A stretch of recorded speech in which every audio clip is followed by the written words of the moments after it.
Issue 170. We start out with some narration, at first wasting a bunch of text telling us stuff we already know, and then finally getting to the point that a device Uncle Chuck and Dr. Quack built might get the king out of the coma, but it would need a Chaos Emerald to work. I really like that they actually thought to use a Chaos Emerald to wake him up. I'm surprised it took them that long though. And why can't they just use a magic ring to wish him out of the coma at that point? Sonic reassures Sally, who looks all haggard with stress lines from worrying, that Rotor and Tails rigged up something to make emerald grabbing easier. If they can just do that, then why didn't they just make an emerald locator a long time ago? Tails, using the hologram projecting his parents, relates to Sally about losing his family, and then Sonic sees Rotor's new star post, which will get them to wherever they need to be. So these convenient star posts bring them to the Zone of Silence. Also, the text blurb describes the zone as a pocket dimension and not a whole dimension by itself, so that came out of nowhere as a distinction.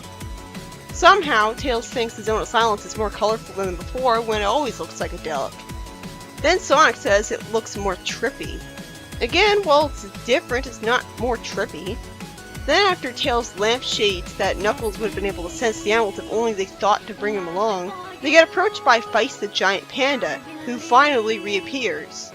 Are they going to explain why Kodos was fine after being blasted by a laser in front of the king by him earlier? Nope. Feist then judges in favor of Sonic, fortunately, saying that he saw him combat his former master Ixis. Ixis was his master? I thought it would be the other way around, if anything. And he had seen Tails send the Chaos Emeralds into the zone, giving him power. How did he see any of them from an alternate zone? Is he psychic enough to see visions across dimensions? That's convenient for him. Then Feist explains that he shaped the Chaos Emeralds' power and gave them form, and there are now 7 emeralds, each of a different color, just like in the games. This annoys me, because the only reason Feist arbitrarily made it this way was because of a meta reason. That the writer wanted to make the comic more like the games because the games are sacred cows. It was working perfectly fine with hundreds of emeralds all over the place. I was shocked how little they used Chaos Emeralds even in spite of that. The only problem I had was that the emeralds were always just one color, which was really boring. I can understand him making the emeralds different colors for aesthetic reasons, but why the hell would he make it so that there's only 7 of them? Either he fused a bunch of emeralds together to make only 7, and so each individual Chaos Emerald is much more powerful than any emerald had ever been, which you'd think would come up, especially since it would make the Super Emeralds way less powerful in comparison, or he just deprived himself of a huge amount of power by breaking all but 7 of them. Bottom line is, there's absolutely no reason for him to have done this in-universe, so it breaks the willing suspension of disbelief. Anyways, Feist plans to reshape the Zone of Silence to his will with the emeralds, which he hasn't done by now, for some reason. Then Sonic and Tails politely, but at least nervously, ask him for Chaos Emerald. At least they explain why. Fortunately, Feist is reasonable enough to at least grant them the favor as a reward for their past efforts. Him being so reasonable comes out of nowhere though. I thought he was pure evil, especially since he was saying it granted him power, like he wanted that. He says as Tails cutely thanks him for a second time in a row that he won't grant another emerald so easily, and the next time they will be challenged as he sees fit. Like it's a special zone or something. Even though we already saw the special zone in the Sonic Goes Super and Fights a Giant Lizard Robot issue. So where'd the special zone go? Then we see the king. I like that Sally's mother has been just as worried as her, with stress lines showing how much she cares, but at the same time I feel sorry for her. I really miss the old her. They kinda stopped showing her when the king got put in a coma because I guess she was at his side doing nothing the whole time, and was too unhappy to go hang around with Sally. Of course, the king wakes up, and all he cares about is how stands the kingdom, like a good king should. Who the hell's talking saying that they're with Freedom HQ now? I can't tell because the text bubbles aren't connected to anyone on the actual panel, and the only characters I see are Sonic tapping Tails on the shoulder and winking. I don't know what that means. The king says Little Bean, so he must mean Sally, that's his nickname for her. But why is she talking as if she's only just now started being with Freedom HQ? Sure, the base is new, apparently, but she's always been a freedom fighter. Sally then rushes up to them as they're leaving, sheepishly apologizing for almost forgetting something. I like seeing her like that, it's all sympathetic. She says that Merlin wanted Tails to have the Chaos Emerald once they were done with it, and for some reason Tails questions why. Sally, still smiling nervously, says that she's just returning the favor instead of explaining any further. Why does Tails look worried instead of being grateful? Merlin invites Tails with his emerald to Freedom HQ, a rocky cave with a boring wooden door. I don't really like the design. Why can't they just go in through the Great Oak Slide? And Knuckles, who is also invited, asks what he needs the Guiding Star Gem in him for. Obviously, Merlin's doing this to bring Tails' parents back. On the one hand, I'm happy for Tails, but on the other, having Sonic was good enough as a loving parent, and there's just going to be excess baggage taking up comic space and nagging him to be more careful doing little else. I totally get the comic having returning main characters as parents as major goals though, but it's just going to make him spend less time with Sonic. It's kind of untrue to the franchise, I don't know. Sonic then complains that he wishes he knew where Fiona was because she might have enjoyed watching this. I'm sure she would have loved it, but being conflicted between two morally opposed boyfriends takes a lot of time out of your schedule. She's being a really neglectful poor girlfriend by this point. But at least here it's got an explanation. While with Sally, she had no excuse not to even so much as call Sonic for a couple days to make him think she still hated him for her dad being injured. I expected better of Sally. After they teleport to Argentium, they have a major oh crap moment as Sonic says, "Holy, this is not how I left this place."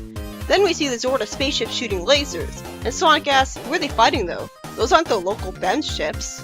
How would you know? Just because he was here once doesn't mean you should assume he knows what every single model of BEM spaceship looks like. Fortunately, Tails' parents are right here conveniently enough, and also alive and well, even more conveniently. I don't really like them randomly getting art chipped to having brown fur though, because now they don't look like they're related to Tails at all. If you saw them with him, you'd assume he was adopted. I could forgive the father looking that way, but not the mother. At least have one of them look like Tails. Amadeus, I think he's one talking, explains that the Black Arm started fighting with the Zorda months ago, and will never stop. Sonic quickly rushes to get Merlin reunited with him while saying a strangely mean-spirited line with a smile, saying, "See what you missed, you spaz?" That came out of nowhere. Merlin gets hugged from behind by Rosemary, who looks like a duck with the way her body's bent forwards, and Amadeus shakes his hand, saying that he knew he'd come for them in time. Sonic cheerfully teases, lightly pushing Tails' back, "Go on, you doof." And Tails timidly approaches his parents, reuniting with them in an almost tear-jerkingly sweet moment as they both start crying tears of joy. Rosemary lightly touches the top of his head, saying that already he's so big and handsome, and Tails stutters a whole bunch nervously that everybody calls him Tails. Then both of his parents hug him at once, with Amadeus ruffling his hair, with Tails saying, "I'm never letting go of you again." They all warp back to Knothole, with Amadeus and Rosemary happily meeting with Elias, who has that crown on that he still doesn't look good in. I prefer his princely design. He has huge eyebrows here. He offers Tails' father right away a place in the court of Acorn. He accepts, of course, saying that his time abroad has exposed him to new, wonderful ideas that I hope I'll get to see, because that sounds interesting. Sonic is disappointed that it wasn't Fiona who showed up to see him at the graveyard, but Knuckles. But shouldn't he have known it was him without seeing him from the scent alone? He's a hedgehog. Hedgehogs have great senses of smell. Also, has Fiona only been missing to Sonic? I assume so, because you'd think that if she was missing a whole bunch to everyone, they would have sent in a missing persons report by now. The same question could be asked of Snively. I thought he would have been seen at Eggman's side as his henchman again when he joined him, but instead he just disappears and none of the Freedom Fighters seem to notice. You'd think they would have monitored him, and you'd think Fiona would be monitored closely by order of Sally for the same reasons. They're both under suspicion. I have a hard time believing their absence would be so shrugged off. After Sonic snarks looking worried that being disappointed is what he's come to expect of Knuckles, Knuckles shows that they really are friends by not getting angry or annoyed at it, and instead he snarks, "I can see why. This is a terrible spot for a date." Then Sonic jokes, "Oh yeah? Seems right up Julie Sue's alley. Because she's a former villain grunt or because she dresses like a goth? Where'd he get that idea?" Knuckles jokes to leave his girlfriend out of this, having another friendship moment because, again, he's not really mad at him. Then it's naturally lampshaded why Sonic would be morbid enough to be at a graveyard, and explains that he's still hurting over Tommy and Sir Connery because Freedom Fighters don't normally lose so many heroes that fast. Knuckles relates to that because the Brotherhood went missing, and Sonic complains that with the rise in the villain count, things might get even worse. Yes, they will. So with Ixtus and Mammoth Mongol released from the egg grapes, why haven't they fought Sonic and Tails and kept doing that until they would beat him? Why did they just hide themselves and do nothing? That seems arbitrary. Sonic and Knuckles then joke around some more, with Sonic calling Knuckles weak and Knuckles calling him a slowpoke, being good friends again by not getting offended by the ribbing from each other.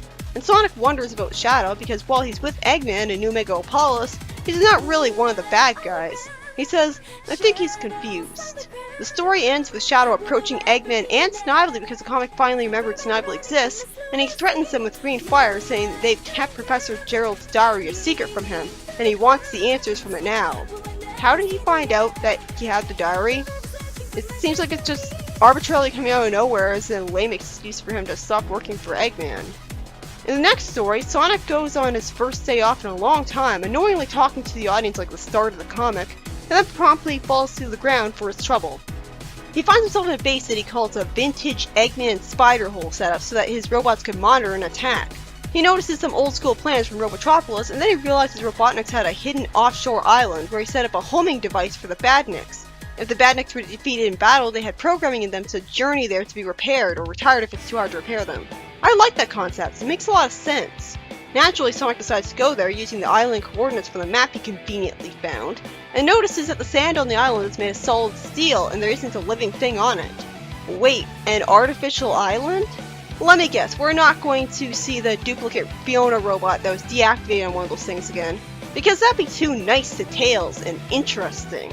Instead, we'll never see her again for no reason and the plot thread will be forever dropped.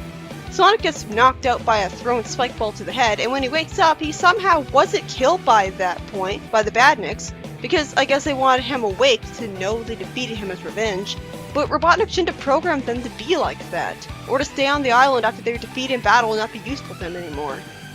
Sonic wakes up chained to a wooden board as I wonder how any of those animal-like Badniks were able to put him there without opposable thumbs to lift him up or anything. Then Sonic uses a Deus Ex Machina to bullshit break free of the chains by vibrating at supersonic speed. First off, how would that break them with mere vibrations? And second, it shouldn't be supersonic because it's not supersonic.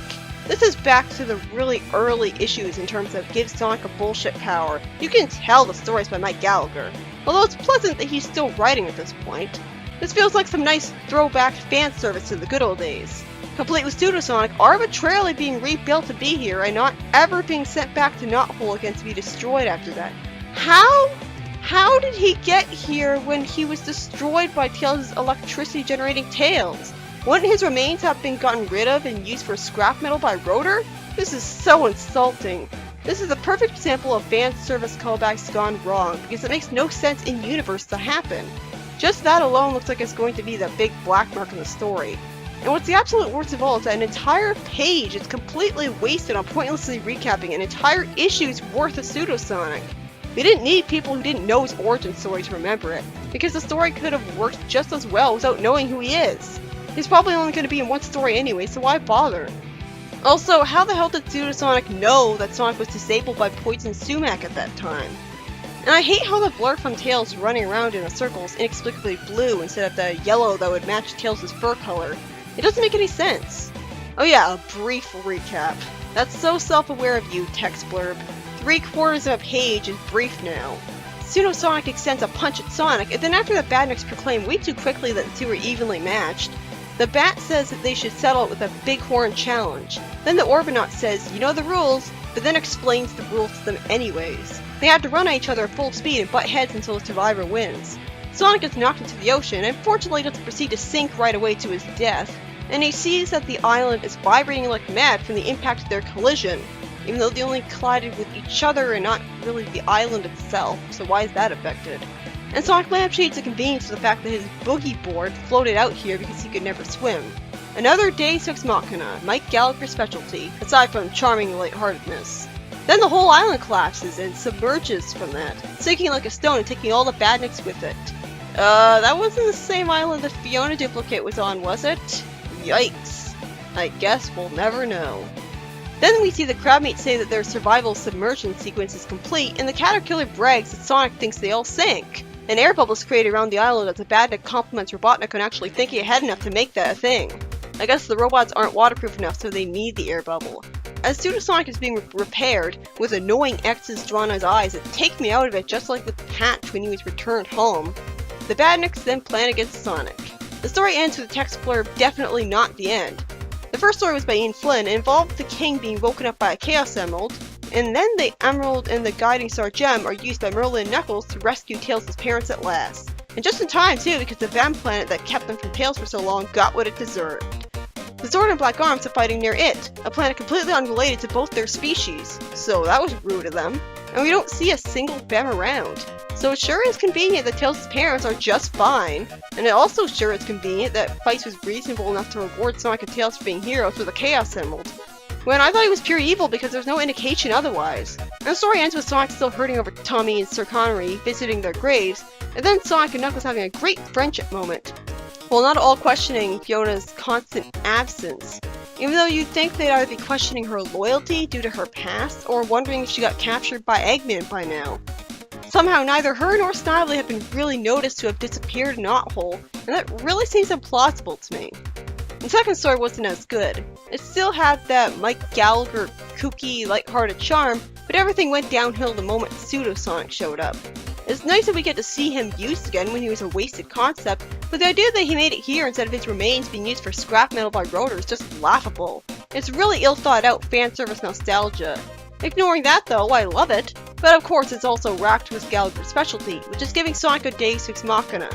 First, he vibrates his wrist faster than he ever should be able to in order to bullshit his way out of an unwinnable situation. That's a wonder why him vibrating like that doesn't turn him intangible, because that's how he activates that other nonsense power. And then Sonic magically gets a boogie board up to avoid sinking into the water. It's a good thing that wooden board is nice enough to float on the surface of the ocean, just like Sonic was.